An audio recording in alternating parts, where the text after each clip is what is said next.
In this tutorial, I'm going to show you how to download Adobe Animate for free on your PC or Mac. First, go ahead and click the link in the description below. That'll take you straight to Adobe's website. Once you're there, the first thing you'll want to do is select your country. After that, click on Start Free Trial. Now you'll see three options: individual, business, and students and teachers. If you're using it on a single device, choose the individual plan. But if it's for multiple users or devices, you can go for the business plan. I'll go with the individual option here. This gives you a 14-day free trial of Adobe Animate, plus a 30-day free trial of Adobe Stock. Click Continue after selecting it. Next, enter your email address and hit Continue again.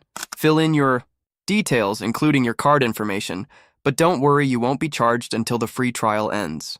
Now just agree to the terms and click Subscribe. On the next screen, make sure to create a password for your account. Then, head to the second link in the description. This will let you download the Creative Cloud app, install it, then log in using the same email ID you used earlier. Once you're in, go to the Apps section, find Adobe Animate, and hit Install. And that's it. You're good to go. That's all for today's video. Thanks for watching, and have a great day.